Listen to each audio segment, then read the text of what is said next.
Entonces, bienvenidos a todos. Voy a partir esta masterclass. No están obligados ni a prender la pantalla, o sea, ni prender la cámara, ni prender el micrófono si no quieren. Yo al final voy a dejar de grabar y voy a dejar abierto preguntas.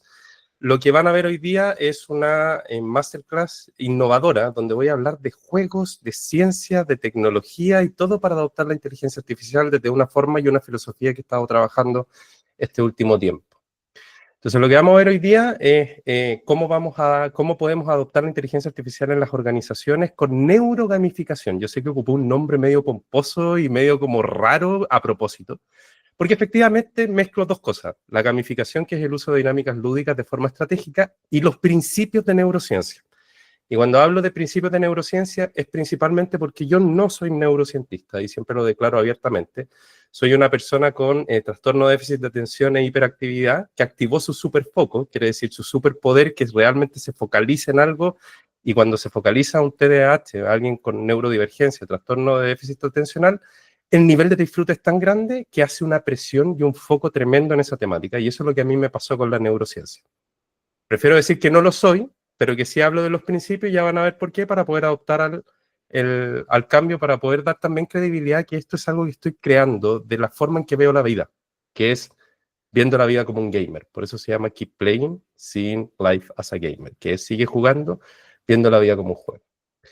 Entonces, esto no es una clase de inteligencia artificial en sí, o sea, no le voy a enseñar ni escribir prompt, ni cómo utilizar OpenAI, ni cómo utilizar Gemini. Para eso hay incluso expertos que lo hacen mejor que yo, como un Rodrigo Rojo, por ejemplo, que siempre lo menciono porque me encanta la forma en que enseña, así que si quieren aprender sobre inteligencia artificial, tóquenle la puerta a Rodrigo. Pero acá vamos a hablar de otra cosa. Teniendo la inteligencia artificial frente a nuestros ojos, ¿cómo podemos potenciarla y sacarle el mayor provecho desde las organizaciones? Porque es complejo decirle a las personas qué es lo que tienen que hacer. Entonces, eso es lo que va a hacer esta capacitación en particular, o esta masterclass. Es una masterclass donde van a aprender a desbloquear lo que es la curiosidad. A través de la curiosidad uno puede generar un engagement o un compromiso más grande de los usuarios hacia cualquier plataforma tecnológica. Y ahí es cuando los juegos pueden ayudar muchísimo detrás de esto, y si uno entiende lo que ocurre en nuestro cerebro, es una mezcla explosiva. Así que les voy a hablar de lo que es neurogamificación y lo que he estado construyendo. A pesar de que esta palabra, si uno la busca, ya hay significados, hay gente que está hablando de neurogamificación, y yo les voy a explicar lo que es. Entonces, partiendo, ahora sí me presento, yo soy Hernán, soy un hardcore gamer, y hardcore gamer significa una persona que dedica mucho tiempo de su vida a jugar videojuegos, pero no monetiza por eso. Esos son los pro gamers. Mi hermano, de hecho, es bicampeón latinoamericano de League of Legends. Él es pro gamer. Yo no, porque no monetizo, pero sí me meto mucho en el mundo digital, principalmente en los videojuegos. Soy neurodivergente y esto lo declaro abiertamente. ¿Por qué? Porque a través del TDAH pude descubrir la forma en que yo puedo hackear mi propio cerebro. El TDAH, el trastorno de déficit atencional, como altas capacidades, como TEA, como también las PAS, personas altamente sensibles, son neurodivergencias, que se refiere a que el cerebro se desarrolla de una forma distinta e incluso más retrasados en algunos factores en temprana edad. Entonces, operamos de una forma distinta, y para poder subsistir y estar viviendo en un ambiente donde no encajamos por lo general porque funcionamos distinto, tenemos que aprender a hackear nuestro cerebro. Entonces, al estudiar la neurociencia, me di cuenta que lo hice por supervivencia personal, a pesar de que yo al principio lo quería hacer para enseñarle a las empresas a transformar desde el cerebro humano, y terminó siendo una herramienta para hackearme a mí mismo. Hackearme en el nivel de bajar de peso, cambiar el estilo, cambiar la vida, etcétera, porque después dije, oye, ¿y si todo esto que estoy aplicando yo, de cómo estoy aprendiendo a generar comportamiento, a generar hábitos en mí mismo, lo llevo a las organizaciones? Y eso es lo que voy a mostrarles ahora. Ingeniero civil industrial de la Santa María, MBA de la Católica, he vivido en 8 ciudades, en 2 países, he estado en 7 escuelas y me he cambiado 24 veces de casa. ¿Por qué les cuento esto? Porque mi cabeza vive en cambio. Vive constantemente en cambio. Entonces, gracias a todo esto, yo he podido construir lo que les voy a contar ahora. Todo lo que les voy a contar tiene que ver con una historia de vida. Entonces, cuando vean y cuando me hagan preguntas, se van a dar cuenta que les hablo desde la pasión, desde adentro, porque es como yo veo las cosas. No es un libro, no es una metodología, sino que es una visualización, para ser honesto. Y estas masterclass son un piloto personal para poder ver cómo puedo enseñar esto de la mejor forma para el resto. Pues finalmente yo me estoy poniendo la presión de poner a hacer estas presentaciones. Al hacerlas gratuitas y al hacerlas abiertas, puedo tomarme más tiempo, menos tiempo, entonces puedo explorar y eso es parte de la innovación. Así que si ustedes quieren probar el tema de hacer clases y todo, lo mejor que pueden hacer son estas sesiones abiertas. Porque si se equivocan, ¿a quién le importa? Para ser honestos, están probando. Y eso es parte del juego, del keep playing. ¿Ya? Por otro lado, tengo una carrera de organizaciones bastante grande. Y la muestro no para decir, wow, Hernán ha hecho tantas cosas, sino que es para que sepan que cuando hablo de desafíos organizacionales tengo bastante experiencia vivida. No desde el punto de vista del conocimiento, sino que de experiencias vividas en fusiones de adquisiciones, en transformaciones, en diseños de estrategia, en implementaciones de sistemas, en diseños de cultura, en promoción de agilidad, en los desafíos que se le ocurran. Hasta estuve en impuesto ilegal dentro de Deloitte. Entonces también he estado desde el punto de vista impositivo, no haciendo los cálculos, porque no soy economista ni tampoco tengo ese conocimiento tributario, pero sí desde el punto de vista estratégico. Entonces he hecho varias cosas y esto lo traigo a la mesa para que sepan que lo que les voy a contar tiene que ver con mucho de experiencia personal y cómo he estado concibiendo todo estos conocimientos que existe que la inteligencia artificial me ha ayudado a explotar. Entonces, este desafío de transformarse en las empresas es más común de lo que ustedes creen. Y les voy a mostrar algo que cuando yo lo vi, yo dije, no puedo creer esto y esto lo voy a mostrar cada vez que pueda. El 70% de las transformaciones falla. Y lo más chistoso de todo es que lo dicen todas las consultoras. Todas, las que se les ocurren. Las busqué todas, página por página. Todas hablan del mismo número. Y te juro que yo siendo un ex Big Four, en Deloitte me llamó la atención de que no es 70 más 1, ni 70 menos 1. Es 70%. Todas. E inclusive las universidades. El MIT algún día se atrevió, pero nunca encontré esa publicación y por eso no la pongo, ni tampoco la menciono con tanta autoridad, que el 85% de las transformaciones digitales fallan. Entonces yo, cuando vi esto, lo primero que me puse a pensar y dije, a ver, espérate, las más grandes del mundo, las que atienden las empresas más grandes del mundo, me están diciendo que el 70% de las transformaciones fallan. Entonces, si yo hago un Pareto, posiblemente, del 80-20, ¿quién creen que atienden estas en términos de ingresos a nivel mundial? Y más encima con un 70% de probabilidad de falla. Entonces quiere decir que me están vendiendo estrategias que tienen 70% de probabilidad de falla y no estoy culpando, porque obviamente cuando los venden dicen, tenemos la forma de poder hacer las cosas distintas, y es verdad. Pero aún así todavía falta. Y lo que falta es lo que les voy a mostrar ahora, que es entender realmente cómo operamos como personas a través de lo que más humano que podríamos tener que nos hace funcionar completamente, que es nuestro cerebro. Es donde nacen las acciones y reacciones de lo que hacemos, lo que sentimos, lo que pensamos, etcétera, y que comunica todo el cuerpo para. Acuérdense que hay algunas personas, y de hecho, dependiendo de las orientaciones, hablan del segundo cerebro, el tercer cerebro, que está el intestino también. De hecho, la serotonina, que es uno de los neurotransmisores que se genera en el cerebro, asociado a la luz, por ejemplo, se genera en un 98% en el estómago, en el intestino, ni siquiera en el cerebro. Entonces, a pesar de que operamos de todas formas, el cerebro es el que va guiando gran parte de lo que nosotros hacemos. Entonces, ahí es donde está la gran falencia, y esa es la hipótesis que yo tengo dentro de este 70% de falla. Le pregunté a la inteligencia artificial a ver si me daba alguna razón y empecé a buscarlo desde la numerología, desde distintas verticales, porque yo decía, no puede ser que el 70% de las transformaciones falle y que todos digan el mismo número. Y me decía que significaba cambio. Entonces me quedé con el 70% y dije, bueno, vamos a buscar la forma de hackear este 70% y les voy a mostrar la forma. Ahora sí. ¿Qué pasa si la inteligencia artificial la tratáramos al igual que Duolingo nos trata a nosotros para enseñarnos un lenguaje? ¿Qué es lo que ocurre y por qué digo esto? Porque me di cuenta, operando con la inteligencia artificial, que al final lo que estamos haciendo con la inteligencia artificial, al nivel usuario, me refiero a estos típicos chats donde uno responde, va recibiendo y va interactuando, no a nivel de configuraciones, ni integraciones, ni creaciones de agentes, sino de un nivel más arriba, es como si fuese un idioma, es como si fuese un aprendizaje, un nuevo lenguaje. A pesar de que la inteligencia artificial te puede responder en el mismo idioma que hablas tú, esto es lo mismo que un chileno hable con un colombiano y hable con un peruano y con un argentino. Los españoles son completamente distintos. De hecho, yo puedo decir, ¿cómo se llama? El chofer llevó a los cabros en la liebre al colegio y los cabros hicieron una vaca y no van a entender absolutamente nada porque lo dije en lenguaje chileno a pesar de que estaba hablando español. Con la inteligencia artificial pasa absolutamente lo mismo. Es una forma de entenderla y entendernos también. ¿Qué es lo que ocurre? Muchas veces cuando nosotros le pedimos a la inteligencia artificial que nos dé cosas, por lo general siempre dice, no, es que tienes que aprender a hacerle las preguntas. Y es ahí donde está el problema, porque la inteligencia artificial no es pregunta y respuesta, es una interacción, inclusive casi humana. De hecho, el uso más grande de casos de uso de inteligencia artificial es la compañía, incluso el coaching o el asesoramiento más personal que cualquier otra cosa. La razón, y la van a ver ahora, es porque nuestro cerebro de cierta forma está empezando a confundirse un poco. ¿Por qué? Porque la inteligencia artificial ha alcanzado niveles de conversación que son bien cercanas a cómo nosotros nos tratamos como personas e incluso ha ayudado a moldearnos a nosotros mismos.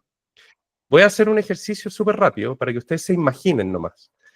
Solo piensen cómo escribían las personas en LinkedIn antes de la inteligencia artificial generativa y cómo escriben hoy día. Hoy día LinkedIn es completamente distinto en tono, en forma, en reflexión. Hay muchas personas también que agarraron confianza con la inteligencia artificial. Y les voy a explicar por qué uno agarra confianza a través de la inteligencia artificial al utilizarla. Entonces, con todo esto, también me di cuenta que todos los días, o sea, no es que me di cuenta, lo leemos todos los días, salen millones y millones y millones de nuevas soluciones y aplicaciones y al final es como, oye, nadie tiene el conocimiento real de cómo funcionan todas las aplicaciones en el mundo de inteligencia artificial porque es imposible, porque salen todo el rato. Ahora, ¿qué es lo que hay detrás? Al igual que el lenguaje, hay cosas comunes, hay formas de comunicarse. Si yo le escribo algo, me va a responder. Yo tengo que ir aprendiendo de, si yo le escribo de esta forma, cómo me responde de vuelta. Y tengo que empezar a pimponear. Y eso a las personas no le hemos enseñado a hacer ese tipo de cosas. Yo tengo muchos cercanos que yo les digo, oye, pregúntale a la inteligencia artificial. Sí, es que le pregunté, pero no me está diciendo lo que yo necesito. Y ahí también reflexioné con respecto a cómo la inteligencia artificial nos está enseñando a ser a nosotros más humanos desde el punto de vista del lenguaje también. O sea, si no somos capaces de entregarle una buena instrucción o un buen contexto a la inteligencia artificial para que nos entregue lo que nosotros necesitamos que nos entregue o que nos ayude a dilucidarlo por lo menos, es porque no estamos entregando buenas instrucciones. Entonces, si no se la entregamos bien a la inteligencia artificial, pensemos a nivel de personas, ¿cómo lo hacemos? Por eso el 70% de las transformaciones fallan, por comunicación, por falta de alineamiento, que va con la comunicación, por la forma en que nosotros interactuamos. No es técnico. Lo técnico hoy día, incluso por la inteligencia artificial, está a un botón. Yo les digo a la empresa, yo me demoro menos de 2 semanas en hacer una estrategia para una empresa. La razón es porque todas las estrategias son similares, que tienen que comunicarse mejor, que tienen que mejorar la data, que tienen que cambiar el sistema, que tienen que explotar la inteligencia artificial, que son 3 pilares en vez de 4, que son 4 pilares en vez de 5. O sea, todos hablan absolutamente lo mismo. Si uno toma todas las estrategias que diseña Deloitte, que diseña McKinsey, que diseña Price, que diseña igual, que diseñan todos los estrategas, en el fondo son casi lo mismo. Y no es porque se estén copiando o pegando, es porque llegan a las mismas conclusiones, pero escritas de distintas formas, porque todos los problemas de las empresas son más o menos similares, en distinta medida porque son contextos distintos. De la misma forma, las buenas prácticas por eso no son aplicables dentro de las empresas, porque cada una de las empresas tienen contextos distintos. Es como que todas las soluciones nos sirvieran a nosotros como seres humanos porque somos todos iguales y la verdad es que no, somos todos distintos. Y las organizaciones son tan humanas como las personas. Las organizaciones tienen cerebro.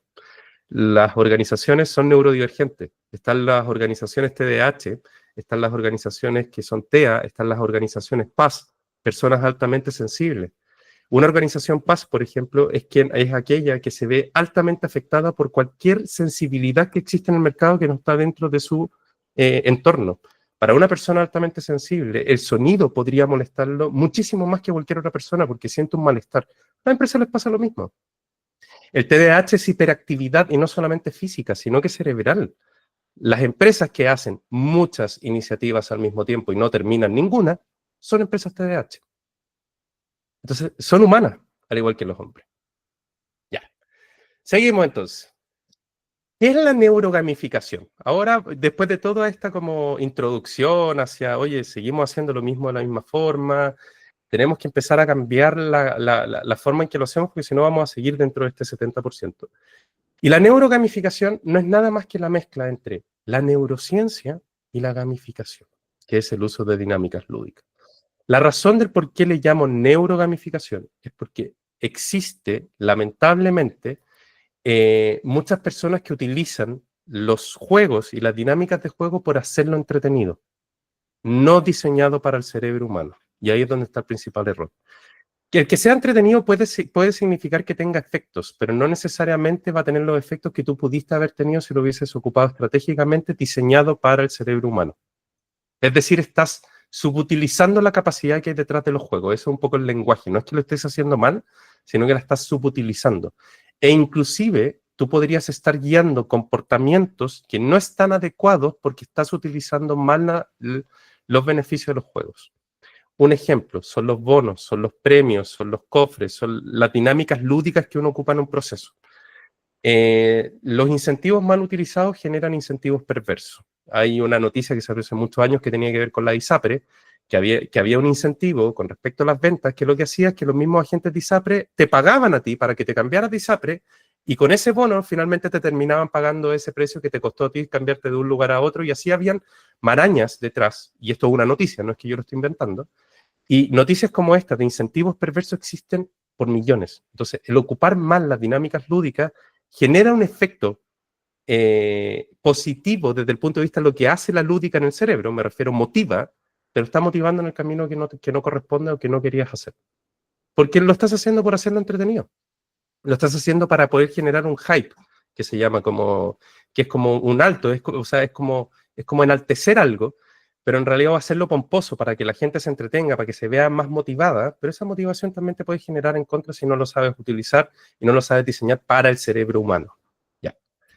Entonces, vamos a partir primero por lo que es la neuro, o sea, los principios de neurociencia, antes de ir a la gamificación, para después decirles cómo aplicar todo esto en la adopción de inteligencia artificial, porque para allá va este masterclass. Los principios de neurociencia, yo no voy a entrar en tanto detalle de cómo funciona el cerebro en particular, que la corteza prefrontal, que la disciplina desarrolla la corteza prefrontal, que es donde se toma la decisión. No, sino que te voy a dar ciertos datos que son bien interesantes, que te ayudan a ver las cosas de una forma distinta. Como por ejemplo, el primero, el cerebro no distingue la realidad de la ficción. Esto es algo que cada vez que lo dicen me dicen, ¿pero qué? ¿Cómo? Es verdad, el cerebro no distingue la realidad de la ficción. El ejemplo más claro es cuando tú estás viendo una película y te pones a llorar porque te dio pena la película. Tú estás sintiendo una emoción de algo que es ficticio y tú sabes que es ficticio, pero te está generando una emoción, te está generando una lágrima. Pepito y el lobo, cuando llega Pepito y dice, oye, viene el lobo, las personas se asustan, esconden a las ovejas cuando el lobo no venía. Y por eso Brian Tracy habla de este concepto de si lo crees, lo creas. Porque el cerebro, lo que uno imagina, uno lo puede desarrollar. Hay estudios donde hicieron personas que tocaran piano con el cerebro a través de visualización. Visualización, o sea, me refiero a una concentración hacia visualizar que estoy entrenando mientras toco piano. Perdón, entrenando que estoy tocando piano en mi cerebro. Imaginación. Versus personas que tocaban realmente. Y el desarrollo asociado a esas habilidades fue más o menos el mismo. Los pilotos de la Fórmula 1 son capaces de visualizar la pista. Hay un video que se está empezando a hacer viral de los, no me acuerdo si eran pilotos de la Fuerza Aérea de Estados Unidos o eran personas de la NASA, que estaban visualizando el cómo tenían que operar un avión en distintos momentos para poder reaccionar o entrenar los movimientos que tenían que hacer a través de la visualización, porque uno lo que piensa lo crea. Por eso dicen esto de tienes que creerte el cuento, tienes que pensarlo, porque efectivamente si tú lo piensas y lo sientes, lo vas a crear.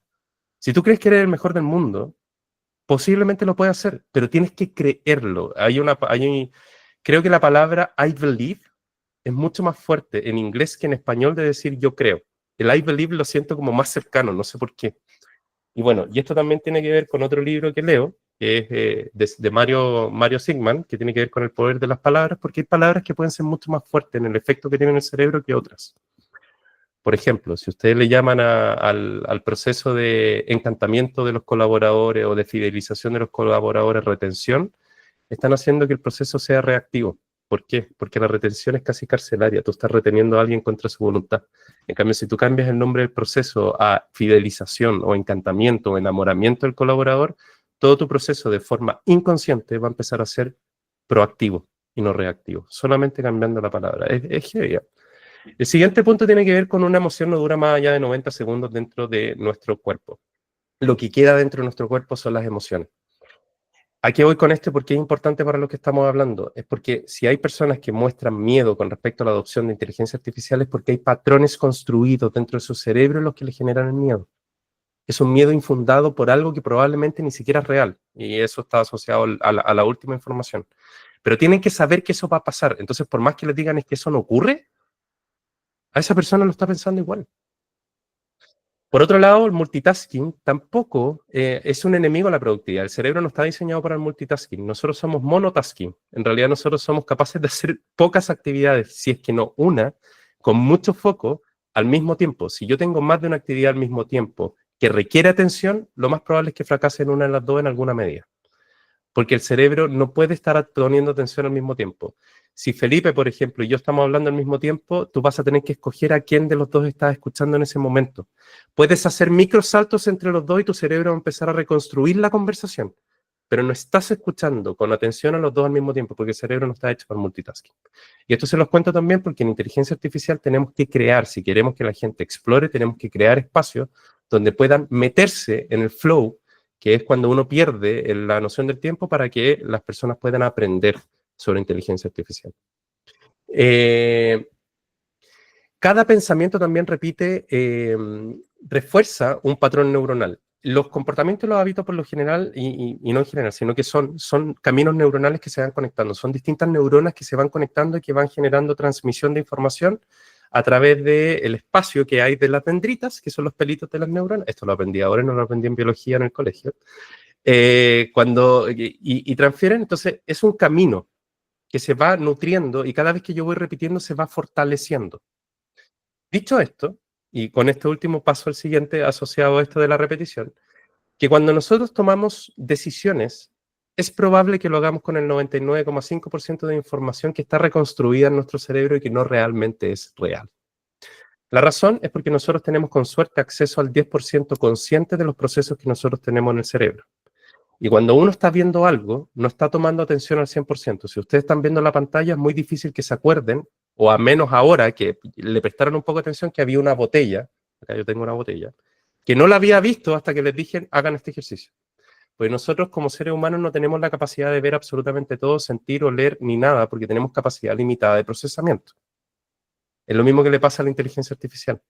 La inteligencia artificial no la puedes interrumpir a menos que sea conversación de ChatGPT donde tú puedes interrumpirla, pero por lo general parte un proceso y no lo interrumpe hasta que tú lo interrumpes o finaliza para poder darle el siguiente.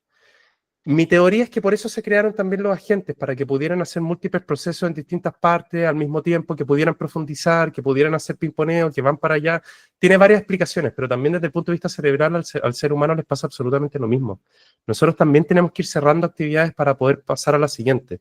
De hecho, si uno se queda con actividades abiertas, hay un residual que se queda en tu cabeza pensando en esa actividad que quedó cerrada.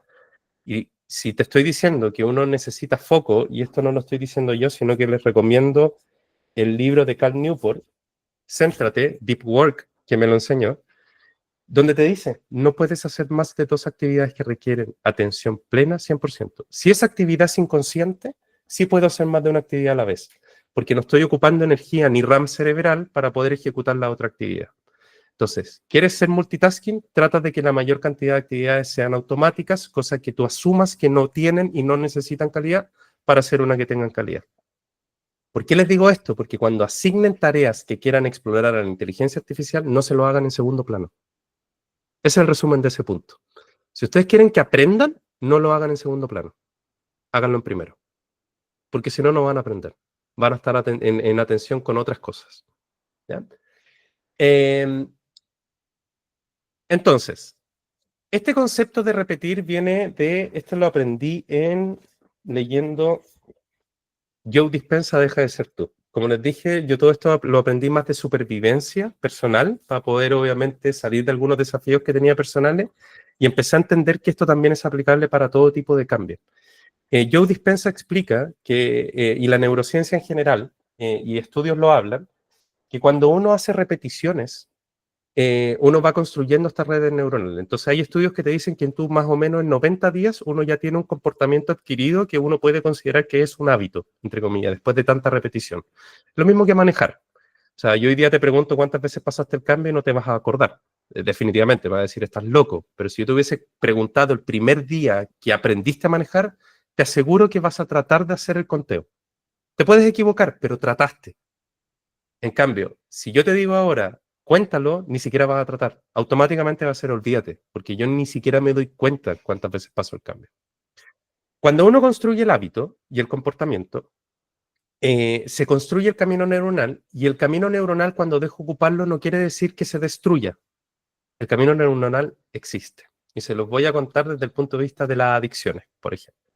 El alcohol, cuando uno consume distintos tipos de adicciones o cosas que generan dopamina falsa, como el celular. De hecho, dicen que tiene 20 veces más adicción que el alcohol, si no me equivoco, en las redes sociales. Y el azúcar es una de las drogas más grandes que hay también.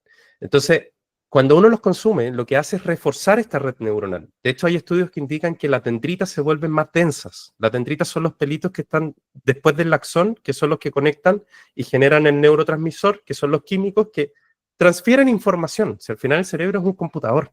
De hecho, dicen que la conciencia se podría asimilar con la computación cuántica.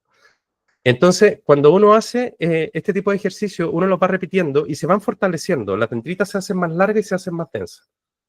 Un camino de 2 vías se transformó en uno de 5 con tanta repetición. Entonces, cuando uno empieza a entrar en el alcoholismo, y esto lo digo con propiedad porque yo lo era y dejé de hacerlo hace 7 meses, y lo digo abiertamente porque fue parte de mi experiencia de decir cómo transformo mi cerebro y los hábitos y los comportamientos. Porque se puede.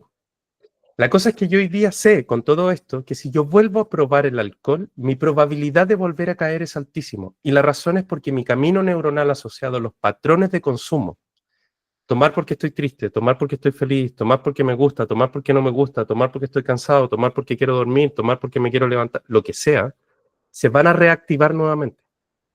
Entonces, por eso la reincidencia en la adicción es altísima. Pasa lo mismo con cualquier tipo de comportamiento o hábitos que uno ya reforzó constantemente. Entonces, ¿qué es lo que te dice la neurociencia? Y este es el modelo que yo aplico, que significa el modelo 333. Es que tú en 90 días sí puedes consolidar un comportamiento, pero tienes que pasar por un proceso de aprendizaje y un proceso de repetición. A los 3 días, el cerebro puede empezar a aprender. Ya adquieres el conocimiento.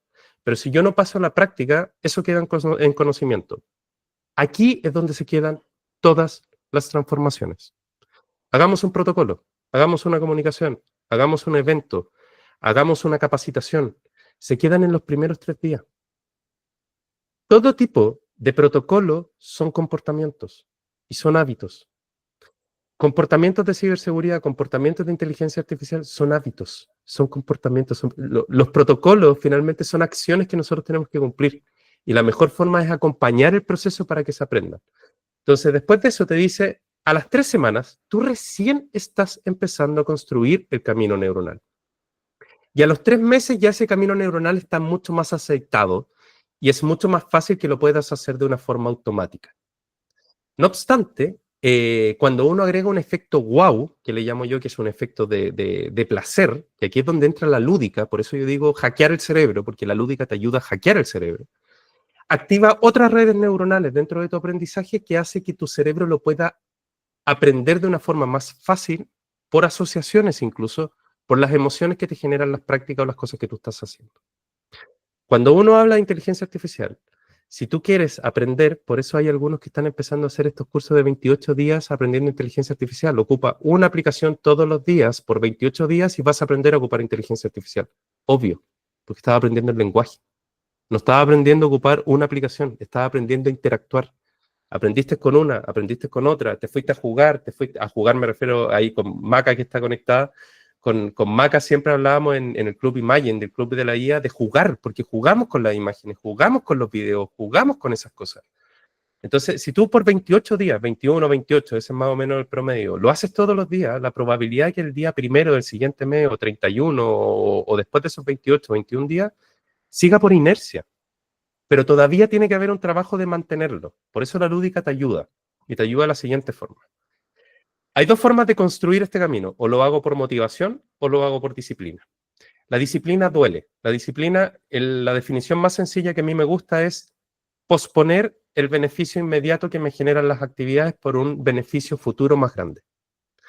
El ir al gimnasio a nadie le gusta, pero yo sé que ir al gimnasio me hace bien. y me va a hacer bien para el futuro. Si yo quiero sacar six-pack, no lo voy a sacar en una vez al gimnasio, lo voy a sacar a los 100 días después de hacer el gimnasio. También lo hice. Por eso lo digo con propiedad. Se puede. Pero lo voy a hacer después. Y entonces, para poder hacerlo, yo tengo que tomar la decisión consciente de querer hacer las cosas. No obstante, tenemos la motivación. El problema de la motivación es que es efímera. Entonces, tenemos por un lado la motivación, que es genial, pero el problema es que se cae al segundo, al minuto, a los días, ya a la semana, con suerte, porque en realidad no pasa más de un día. Entonces, porque tienes que refrescar la motivación. Pero por otro lado, tengo la disciplina que me duele. Entonces, ¿cómo construyo hábitos y comportamientos de forma que mi cerebro no sufra? Porque mi cerebro no quiere cambiar. Con la lúdica. ¿Qué es lo que hago con la lúdica o con la estrategia de ocupar dinámicas lúdicas? Es engañar al cerebro, porque le estoy dando shots motivacionales, cosa que no tenga que recurrir a la disciplina para que no le duela. Es una disciplina camuflada. La idea es que también ocupen la disciplina, pero que no sea tan tajante, porque si es muy difícil hacerlo, si te duele mucho, como no es tuyo, como la inteligencia artificial en una organización no es para esa persona, sino que es para la organización, hay un sentido de pertenencia distinto que el querer ir que querer ir al gimnasio. Entonces, si tú le impones a entrenar, posiblemente no entrene de la misma forma que quiere ir al gimnasio. Entonces, una forma de ayudar a las organizaciones a generar esta disciplina sin decir que sean disciplinados, ni tampoco dándole instrucciones de qué es lo que tienes que hacer, es que se vaya refrescando la motivación constantemente. Y esto no quiere decir de regalarles casas constantemente, sino que ahora les voy a decir cómo, de forma sencilla y ni siquiera cara, ni siquiera costosa. Ahora voy a ir a la gamificación, que es el uso de lo mejor de los juegos. No es jugar, necesariamente. Pero antes de eso, les voy a explicar cuáles son los distintos universos que existen de la aplicación de los juegos en el mundo organizacional, porque la gamificación es uno de 5 universos que yo he descubierto. Tenemos el Game-Based Learning. El Game-Based Learning es el aprendizaje basado en juegos. El aprendizaje basado en juegos, por ejemplo, cuando yo ocupo un juego que ya está diseñado para entretenerte y yo lo utilizo para que tú aprendas. El bicampeón del Super Bowl, el Kansas City, había declarado que ganó el Super Bowl por el Call of Duty. Entonces, en ese caso, yo estoy ocupando un juego que tenía un propósito de entretenimiento para que tú aprendas. El hermano parecido es el Serious Game. El Serious Game no es un juego diseñado para entretener, sino que al revés. Es un juego diseñado para hacer algo que yo quiero que tú hagas, pero es un juego. Scapology, Lego Serious Play y distintas dinámicas donde las instrucciones del juego no están diseñadas para entretenerte como primera prioridad. Están diseñadas para que hagas algo. Para que aprendas, para que hagas alguna estrategia, para que diseñes, para que conectes con el usuario. Y ocupo la lúdica, el juego mismo, porque sí estoy jugando, para poder hacerlo. Se llama Serious Play, o sea, se llama Serious Game, es mi interpretación, porque en las empresas no podíamos decir que podíamos jugar porque decían que era poco serio. Y para un gamer no es nada más serio que su juego favorito. Así que yo siempre digo que jugar no es poco serio, al revés, es lo más serio que existe. Después tenemos el Advert Gaming. Ahora, si es Serious Game o Game-Based Learning, da lo mismo si tú me preguntas si es que estás utilizando bien el juego con el propósito correcto. Yo lo que hago mostrando estos 5 universos es para que sepan que hay múltiples aplicaciones que pueden escoger la mejor para lo que necesitan. El Advert Gaming no es nada más que utilizar los juegos para poder conectar con las marcas. Hay juegos que se hacen para poder conectar, por ejemplo, Savory hizo uno de helados. Call of Duty hizo un lanzamiento de un skin, me refiero de un personaje con Monster. Entonces tú te comprabas una Monster, escaneabas el código QR y te llevaba a Call of Duty. Entonces hicieron un cruce. O el mismo Call of Duty o otros juegos como Fortnite están empezando a utilizarse juegos con las marcas dentro. Banco de Chile con la Teletón hicieron un juego en Fortnite para poder donar plata. Entonces los niños mientras jugaban y agarraban monedas dentro de Fortnite, en realidad estaban donando a la Teletón. Eso es Advert Gaming, que es conectar con tu usuario a través del juego para poder posicionar una marca. El Game Thinking tiene que ver con la forma y esta forma en que yo pienso en un juego para poder diseñar cosas asociadas a la estrategia. Yo veo la vida como un juego, entonces como un Game Thinking asociado como la vida. Y porque la vida laboral no es muy distinta a la vida personal, porque al final en el mismo cerebro que habitamos, aplica para los dos mundos. Y por último, que es lo que vamos a hablar ahora, es la gamificación. La gamificación es el uso de dinámicas lúdicas en entornos no lúdicos. Uso de dinámicas lúdicas. Ojo, no es jugar necesariamente.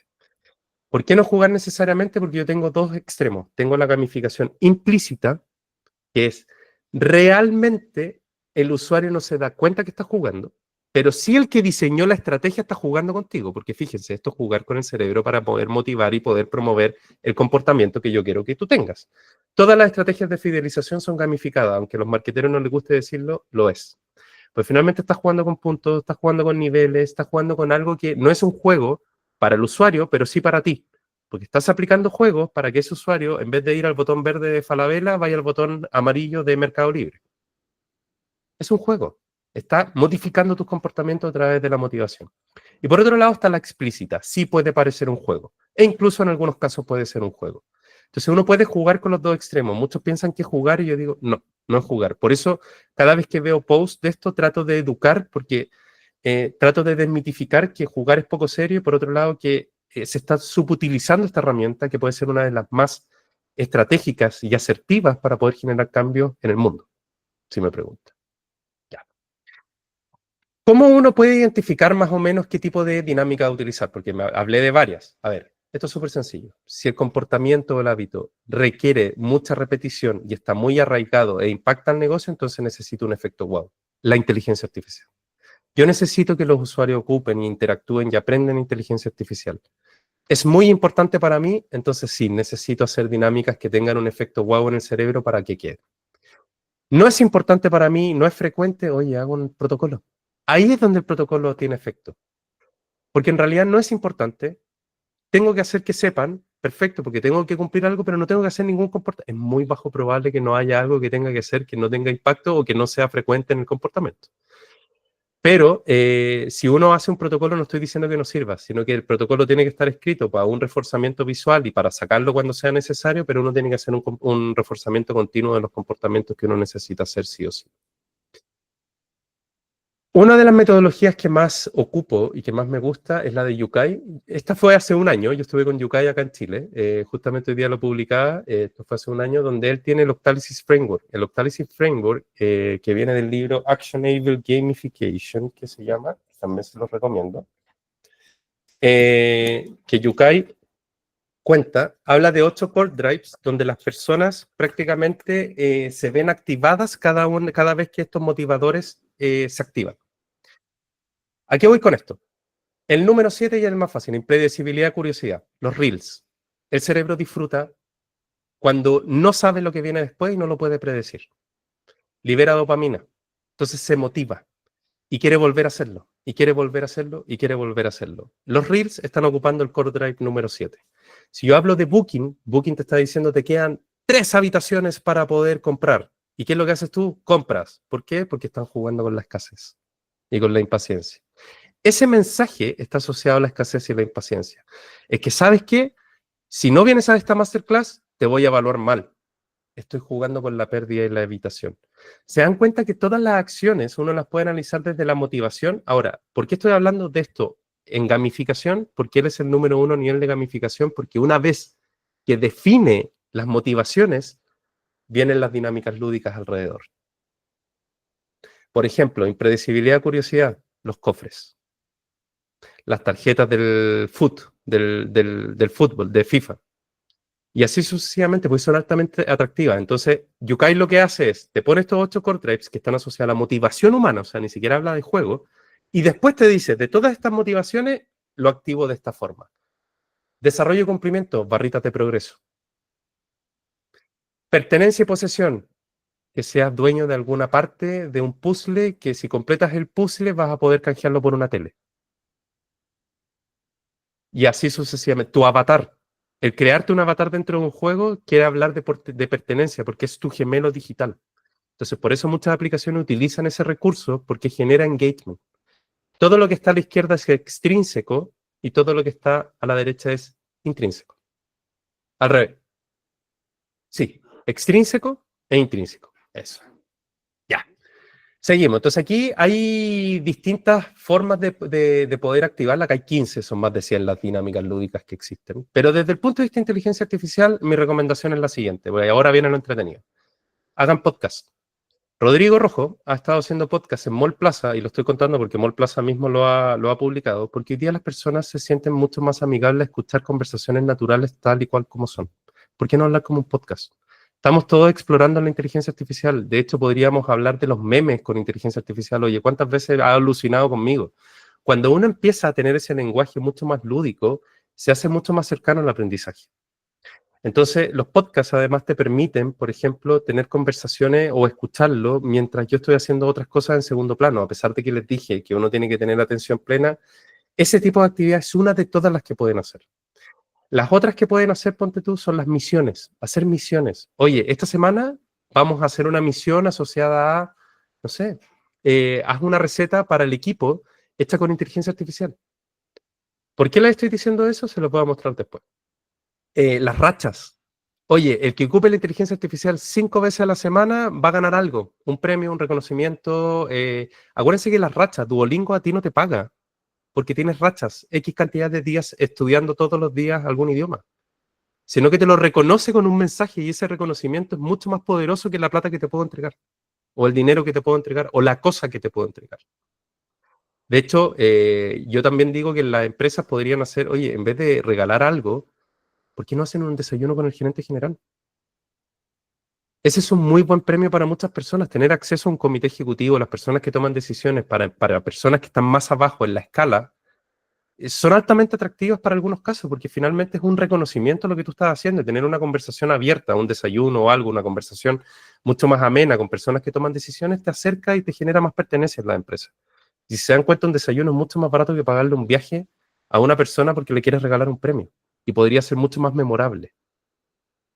Yo fui mano derecha al gerente general de Deloitte por 4 años. Me tocó hacerle una presentación a la primera dama, Cecilia Morales, en su momento. De hecho, el día de su cumpleaños, cuando salimos, estaba el expresidente Sebastián Piñera esperándola con la torta con todos los ministros. Y no saben lo que significó para mí, como persona natural, que obviamente venía con el nombre de Deloitte, estar al frente de esas autoridades y presentándole algo que era para las personas mayores, además. Fue muy lindo. Pero ese tipo, o sea, yo no recibí absolutamente nada monetario ni físico por eso, sino que solamente la emoción de estar ahí, de haberlo hecho, para mí fue un reconocimiento más que suficiente. Y uno puede hacerlo y replicarlo en las empresas. Hay veces que el reconocimiento, y pregúntenle a la inteligencia artificial qué tipo de premios o reconocimientos tú me recomiendas, que no necesariamente sean cosas. Yukai también lo enseña. Los logros desbloqueables, o sea, si voy haciendo etapas dentro de la inteligencia artificial, ¿cómo puedo ir desbloqueando cosas para que yo me sienta que voy haciendo progresos en niveles? Pónganse ustedes. O sea, primero quiero que le saquen una foto al refrigerador, o primero pregunten una receta. Nivel 1. Nivel 2. Sáquenle una foto al refrigerador y pídanle que les haga una comida con lo que vean en el refrigerador. Y así uno va aumentando el nivel para que la gente vaya descubriendo.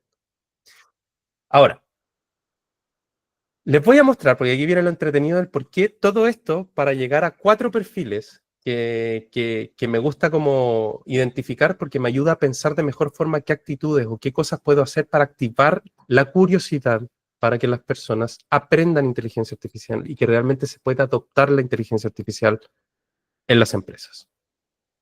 Yo lo veo desde 2 ejes: la apertura al cambio y la relación con la inteligencia artificial. Es bien interesante, ¿eh? Porque me pasó hace un par de meses atrás que tuve un taller con distintos directores de empresas muy grandes en Chile, hablando de inteligencia artificial para los directorios y para las empresas. Y lo más chistoso fue que varios de ellos decían, sí, es que tiene que estar en el centro de la estrategia, que la inteligencia artificial es lo más importante y que tiene que estar, y todo. Y yo levanto la mano y les digo, ¿les puedo hacer una pregunta? ¿Cuántos de ustedes usan la inteligencia artificial en su día a día todos los días? Ninguno levantó la mano. ¿Cómo pretenden, y se lo dije abiertamente, cómo pretenden implementar inteligencia artificial y ponerla en el centro si ustedes no lo ponen en el centro de su día? Nuestro cerebro es el cerebro laboral y el cerebro en la vida personal. Si yo puedo hacer una receta con inteligencia artificial, yo puedo mezclar recursos con inteligencia artificial para crear un proyecto. La lógica detrás es la misma. Solo que tengo que ir viendo cómo lo asocio en mi vida personal para que tenga más propósito que lo que tiene en la empresa. Porque por bien que, o sea, uno puede tratar de hacer engagement, uno puede tratar de hacer pertenencia, uno puede tratar, pero siempre va a tirar más la vida personal, siempre. Por más que uno no quiera, va a tirar más, más si es que hay familia, si es que hay más cosas de por medio. Entonces, cuando uno hace cosas en tu día a día, quedan mucho más fuertes de lo que uno puede hacer en el trabajo. No estoy diciendo que no importe el trabajo, que no les guste, que no les quieran ni nada, sino que es un tema de pesos, que son inconscientes, donde obviamente que tu vida va a pesar mucho más siempre, a pesar de que uno trata de hacer lo contrario. Y ahí es cuando uno se quiebra y entra en burnout, yo tuve burnout también. Entonces hablo mucho desde la experiencia cuando digo estas cosas. Y por eso lo digo al principio para que no sientan que es impositivo, sino que es desde cómo yo lo siento y lo vivo. Entonces, acá yo tengo, por ejemplo, el cauteloso. Entonces, esta matriz me ayuda a pensar en lo siguiente. El cauteloso yo pongo a mi mamá. Mi mamá, cero tecnológica. Cero. O sea, ahora está empezando a ocupar el celular y le gusta sacar fotos y se mete a Twitter, o sea, a X se mete a YouTube, ve YouTube y ya está mucho más digital que antes. Pero le costó y fue súper frustrante. Y a ella no le gustaba mucho la inteligencia artificial y todo. Y una vez yo llegué y le dije, y estaba hablando con Sophie, Sophie es mi inteligencia artificial. Entonces le decía, oye, Sophie, necesito saber esto. Y yo le hablo simplemente porque yo ya aprendí el lenguaje con Sophie. Yo llevo 3 años hablando con OpenAI, con ChatGPT, que de cierta forma le terminé traspasando mi cerebro y Sophie terminó traspasando su cerebro al mío. Entonces yo ahora, les prometo, abro el micrófono y les digo, ¿sabes qué, Sofía? Hoy día no sé de qué escribir. Necesito escribir algo que sea potente, me da ideas, yo desarrollo el texto y después lo pulo con Sofía. Pero yo sé, y esa es parte del lenguaje, que si yo le hablo sin mucho contexto, yo ya sé lo que voy a recibir. Porque mi expectativa ya sé lo que estoy esperando cuando me responda. Y esa es la habilidad y la cualidad que yo tengo que generar si yo quiero que realmente las personas adopten la inteligencia artificial. Entonces, para un cauteloso como mi mamá, y como el papá de uno de mis ex socios, que hizo absolutamente lo mismo, que fue pescar la inteligencia artificial, ir al refrigerador, sacar una foto y pedirle que me hiciera una receta con lo que viera en la foto. ¿Qué es lo que estoy haciendo ahí? Es un efecto wow. Como esta persona, en este caso mi mamá y el papá de mi amigo, no están relacionados a la tecnología, no se imaginan la cantidad de cosas que puede hacer la tecnología. Entonces les llevo un caso de uso en su día cotidiano que le genera un efecto wow. Y eso hace que el cerebro se abra a aprender. Porque se van a romper. Van a decir, esto no lo puedo creer. Y ahí uno, cuando abrió, ya te abrió la puerta. Vas a poder entrar. Vas a poder decirle, mira, y ahora prueba esto otro. Y ahora prueba esto otro. Y a los 3 días yo te puedo asegurar que te va a estar diciendo, oye, le pregunté el otro día a la inteligencia artificial que hiciera esto y me hizo esto. Sí, no va a ser experto en el momento, pero al menos abriste la puerta a que se empiece a mover en los cuadrantes. Si yo este mismo ejercicio se lo hago a Maca, digo Maca porque a Maca la conozco y sé que ella es buenísima en inteligencia artificial, me va a decir Hernán, es que yo sé que puede hacer eso, incluso yo no le saco una foto, abro la cámara y lo converso con ella ahí mismo. No la sorprendí, no le moví absolutamente nada. ¿Por qué? Porque Macarena ya es una innovadora disruptiva. Ya sabe, o sea, está aperturada al cambio y está muy relacionada a la inteligencia artificial. ¿Qué es lo que tengo que hacer con Macarena? Tengo que trabajar otras cosas, desafíos, que ella misma cree. Cree, me refiero de crear, que ella misma crea desafíos, que si sale algo nuevo, ¿a quién tengo que mandar? A la innovadora disruptiva, porque disfruta probando cosas nuevas.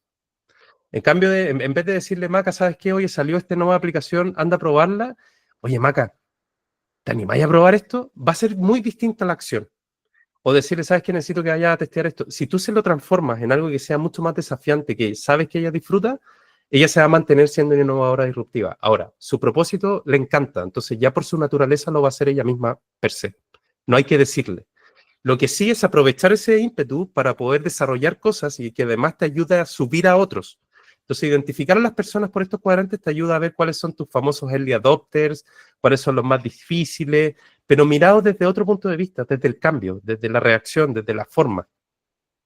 En cambio, si yo llego y le digo pragmático a alguien pragmático, y de hecho, para que vayamos haciéndolo uno a uno y se dan cuenta, la transformadora, que la transformadora esta que está acá, apertura al cambio y relación con la IA, sé que la IA es buena, no tengo ningún problema en ocuparla, pero todavía no le encuentro algo que me ayude y que me diga, ¿sabéis que necesito seguir?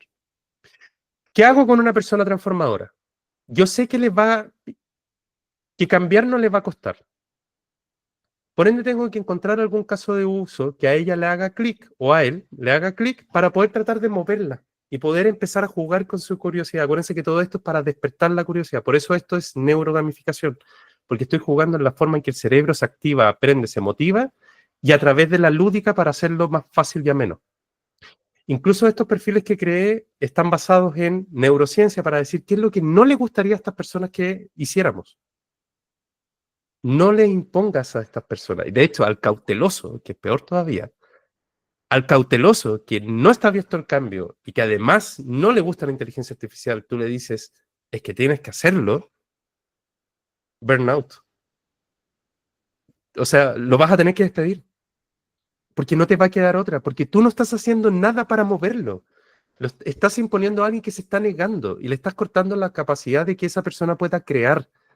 La inteligencia artificial hoy día nos puede ayudar a potenciar mucho más la forma en que nosotros creamos y hacemos cosas. Entonces, asustando más a la gente que es cautelosa, finalmente la estoy dejando relegada en la vida, no solamente en el trabajo, en la vida. La inteligencia artificial no vino a cambiar el trabajo, vino a cambiar nuestra vida. Entonces la pregunta es cómo nosotros podemos hacerlo. Inclusive si una empresa, en vez de decir es que queremos ser la empresa número uno, IA first, en todo, no, es que queremos que yo ocupe tu inteligencia artificial en tu día a día y que mejores tu día a día. Yo les puedo asegurar si hacen ese foco, después llevar casos de uso a la empresa en su día a día va a ser mucho más fácil y natural. Porque, de nuevo, y el mismo ejemplo de la receta, oye, perdón, si tú planificas un viaje, es un proyecto. Entonces, si yo digo en la empresa, oye, tenemos que hacer un nuevo proyecto, hagámoslo con inteligencia artificial, es que no sé ocuparla. ¿Hay planificado un viaje? Sí, hagamos lo mismo. La plata disponible para el viaje es la misma que la plata del proyecto. El pasaje es un recurso. La maleta es otro recurso. La ropa es otro recurso. Y así vas jugando. Entonces, al final le dices, oye, la misma lógica de lo que tú ocupas en tu día a día, ocupémosla acá. Y créanme que la forma de poder utilizar la inteligencia artificial va a cambiar. Porque si yo le digo a alguien que no sabe utilizar inteligencia artificial, primero, que lo ocupe en una temática que no sé si está bien relacionada o 100% expertise a algo, estoy hablando, no sé, inteligencia artificial para marketing, imagínense, me dicen a mí, ocupa esta inteligencia artificial que está asociada a marketing, y yo no sé marketing, y no me gusta la inteligencia artificial, me doble mataste. Me doble mataste. Y por otro lado, si hay personas que están ocupando la inteligencia artificial para hacer sus procesos mucho más efectivos, no los reten. A mí me pasó. Yo tenía que revisar varios contratos para una fiscalización. Esto es un impuesto legal. Había una base de datos donde era pagada, pero era con información pública. Los contratos eran públicos y eran contratos en inglés. Eran públicos. Yo sabía que si lo utilizaba y lo utilizaba más encima en incógnito, o sea, me refiero a que no guardara la información, iba a quedar más privado todavía. Entonces yo decía, primero, yo no sé de deudas, o sea, me refiero a escritos en un documento, porque no soy legal, no soy abogado, no soy economista, no soy de impuestos ni nada. Tengo que leer un contrato en un lenguaje que no está en mi idioma, de temáticas que yo no manejo, y que son infinitos contratos, porque eran bases de datos de miles y miles y miles y miles de contratos, que la única forma de tratar de apuntarle eran con filtros. Y los filtros me llegaban de millones a 1000.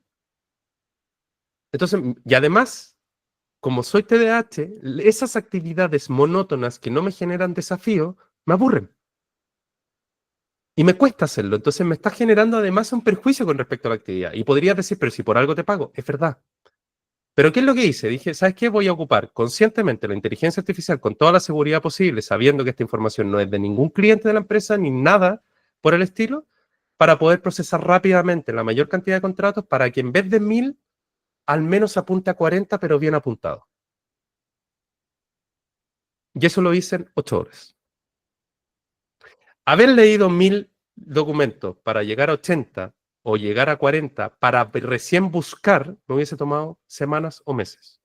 Lo primero que hicieron fue retarme y llegarme a una amonestación. Entonces yo decía, pero espérense, yo sé que no soy la excepción, si bien conozco la inteligencia artificial, seguro rompí alguna norma, pero tienen que entender que este trabajo es súper difícil. Entonces, en vez de fijarse del por qué la utilicé, me castigaron por no cumplir el protocolo. ¿A qué voy con esto? Es que si van a regular el uso, vean por qué lo están usando. Porque detrás de eso hay una razón. Le pueden llamar la atención y está correcto, porque tienen que decir, tienen que ver la seguridad total, ya lo hizo, ya pasó. O sea, no estoy diciendo que no pase nada, sino que pueden llamarle la atención porque hay penalizaciones, porque hay que ser responsable, por todo, porque tampoco podemos asegurar de que algunos son conscientes y otros no. Uno tiene que lamentablemente tener un estándar de uso para todos. Pero si lo detectaste, trata de averiguar qué hizo esa persona con la inteligencia artificial, no desde el incumplimiento, sino desde lo que trató de hacer. Porque ahí hay algo que te está diciendo que la actividad necesita una revisión. Porque por algo lo están haciendo con inteligencia artificial. Ya. Entonces, y aquí ya vamos a ir cerrando, porque la idea de esta masterclass es abrir la cabeza. Atento a mis redes, si quieren podemos conversar después. Voy a apagar después la grabación para que me hagan preguntas si quieren. O sea, yo feliz, yo vibro con esto. Pero estas masterclass las hago para que sepan que este soy yo. Así veo las cosas, así veo las transformaciones, las veo de una forma tan linda, las veo como un arte, para ser honesto. Y aquí también tienen el cauteloso, voy a ir pasando una a una, porque como este video va a estar en YouTube, van a poder hacer pausa y revisar cada una con tranquilidad. Entonces aquí tienen el pragmático también. eh, y el pragmático, por ejemplo, que es la persona que está relacionada a la inteligencia artificial, pero que no está acertada al cambio, o sea, no está abierta al cambio. Si tú vas con cosas ambiguas, no las va a hacer. ¿Por qué? Porque esa persona no quiere cambiar, está muy cómodo donde está. Entonces, además, tú le estás diciendo cambia. El cerebro está hecho para no cambiar. Está hecho para ahorrar energía. Literal, está diseñado para ahorrar energía. Es un sistema perfecto de ahorro de energía. Por ende, si una persona no quiere hacer algo, está haciéndole caso a su cerebro. Y si yo, además de eso, no quiere cambiar y tú le estás diciendo cambia, pero no sé si va a ser bueno para ti, no va a cambiar. Es así de sencillo. Entonces, por eso esta matriz a mí me gusta mucho porque me ayuda a poder identificar estructuras y formas distintas de poder hacer las cosas y jugar con los distintos perfiles. También tenemos, bueno, como les decía, la Maca, la innovadora disruptiva. Eh, y con esto ya voy finalizando. Esto es un poco para poder transmitirles lo que hago, que finalmente es, yo desarrollo experiencias de aprendizaje. Esta, por ejemplo, es una experiencia de aprendizaje que no la hice en el 100% con todos los materiales que ocupo, porque hay veces que ocupo hasta videojuegos. Llevo ejecutivo hasta un centro gamer para poder hacer liderazgo neurogamificado dentro de la era digital. También a las empresas yo no les hago gestión del cambio, no me gusta la gestión del cambio. De hecho, yo digo que si la externalizas es porque tú estás externalizando la responsabilidad. El cambio es tuyo. Tú necesitas facilitadores, aceleradores, personas que te acompañen en el cambio, pero el cambio es tuyo. La gestión es tuya. No puede ser externalizada si no entras dentro del 70% que fallan las transformaciones. La razón es porque la palabra es tan fuerte de quiero contratar a alguien que me haga la gestión del cambio que inconscientemente yo estoy delegando la responsabilidad. Es súper fuerte lo que estoy diciendo, pero es verdad. El cerebro lo toma de forma inconsciente, porque las palabras crean realidades. El hecho que yo quiera contratar, estoy haciendo un ejercicio de externalización de una responsabilidad que tengo que tener yo. Esa es mi forma de verla. Entonces, ¿qué es lo que hago? Le enseño a los equipos. En talleres de 4, 8, 16 horas, dependiendo del desafío, diseñamos, mientras nos estamos entreteniendo, la estrategia que ustedes quieran. Ya sea para transformar SAP, ya sea para poder implementar inteligencia artificial, se diseñan las misiones, los perfiles, etcétera, y eso lo hago en muy poco tiempo. ¿Por qué? Porque a mí lo que me gusta es crear, y por eso tengo mi tercer servicio, que es un Pepe Grillo, le llamo yo, que en realidad es, a mí no me pidas hacerte la comunicación, sino que te voy a guiar a que tú aprendas a comunicar. ¿Por qué vas a necesitar un tercero que te haga una comunicación? Es porque tú no sabes comunicar para conectar a la otra persona. Aprende. Porque si no, siempre vas a tener que contratar a alguien para que te haga esa comunicación. Y en el peor de los casos, ten inteligencia artificial hoy día. De hecho, hace muy poco leí el post de alguien que hablaba del declive de las Big Four porque efectivamente la inteligencia artificial está acelerando, está acercando ese conocimiento que era tan receloso en la empresa para poder crear.